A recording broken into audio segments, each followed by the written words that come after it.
Assalamualaikum, kali ini saya akan membahas problematika industri halal di bidang kosmetik dan obat-obatan. Industri ini sebenarnya punya potensi besar untuk berkembang, apalagi dengan meningkatnya kesadaran masyarakat terhadap pentingnya kehalalan produk. Tapi sayangnya, masih banyak tantangan yang harus dihadapi. Salah satunya adalah ketergantungan Indonesia pada bahan baku impor yang mencapai 80%, yaitu dari Amerika, Cina, dan Eropa. Padahal kita punya sumber daya seperti minyak atsiri yang justru diekspor dan kembali dalam bentuk olahan dengan harga lebih tinggi. Selain itu, jumlah perusahaan yang sudah bersertifikat halal juga masih sangat sedikit, yaitu baru sekitar 25,7% dari total seluruh perusahaan farmasi dan kosmetik. Beberapa produk juga masih menggunakan bahan dari organ babi, misalnya dalam vaksin, sehingga menyulitkan proses sertifikasi. Ada juga kekhawatiran bahwa perubahan formulasi demi mendapatkan label halal bisa menurunkan mutu atau efektivitas produk, karena harus melalui pengujian ulang yang kompleks. Tantangan lainnya datang dari kurangnya tenaga ahli yang menguasai baik aspek keagamaan maupun teknologi produksi, serta rendahnya kesadaran pelaku industri terhadap pentingnya sertifikasi halal. Maka dari itu, dibutuhkan komitmen bersama dari pemerintah, industri, hingga masyarakat untuk memperkuat edukasi, mempercepat proses sertifikasi, dan mendorong daya saing industri halal agar bisa berkembang maksimal di pasar lokal maupun global. Baiklah, selanjutnya saya akan menjelaskan peluang industri halal, kosmetik, dan obat-obatan di Indonesia.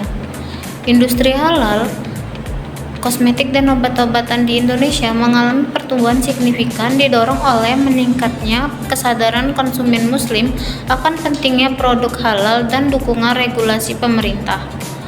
Kosmetik halal juga menjadi populer seperti obat-obatan, di mana konsumen muslim semakin memperhatikan kandungan kosmetik yang mereka gunakan dan proses pembuatannya, yang dimana mendorong produsen kosmetik untuk mengikuti peraturan halal pada produk mereka seperti sertifikasi halal pada pengecekan bahan baku, proses produksi, dan distribusi untuk memastikan bahwa produk tersebut tidak mengandung bahan haram. Contoh brand kosmetik dan obat-obatan halal pertama dan citranya terkenal di masyarakat yaitu seperti Oriflame, Wardah, Something yang telah menjadi proses sertifikasi halal oleh Lembaga Pengkajian Pangan, Obat-obatan, dan Kosmetika Majelis Ulama Indonesia.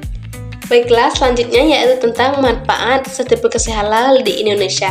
Sertifikasi halal tidak hanya memberikan manfaat bagi konsumen saja, tetapi juga bagi produsen obat dan kosmetik tersebut. Bagi konsumen, logo atau label halal jelas meyakinkan konsumen muslim bahwa obat yang diproduksinya sesuai dengan syariat Islam. Sertifikasi halal yang dapat diandalkan memastikan bahwa konsumen tidak perlu lagi memeriksa seluruh bahan dan produksi obat-obatan tersebut. Ini akan menyajikan produk halal dan sehat dengan memastikan semua barang berlogo halal disiapkan secara yang paling higienis dan bersih untuk dikonsumsi.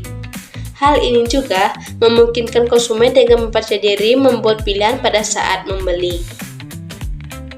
Bagi produsen obat, sertifikasi halal memberikan keunggulan kompetitif yang memungkinkan mereka untuk menggunakan sertifikasi halal tersebut sebagai teknik diferensiasi produknya, sehingga meningkatkan pendapatan perusahaan.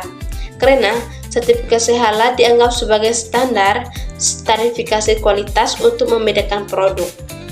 Sertifikasi halal mengkomunikasikan kepada konsumen tentang kualitas obat karena obat tersebut diproses secara berbeda, sesuai dengan persyaratan agama yang tinggi.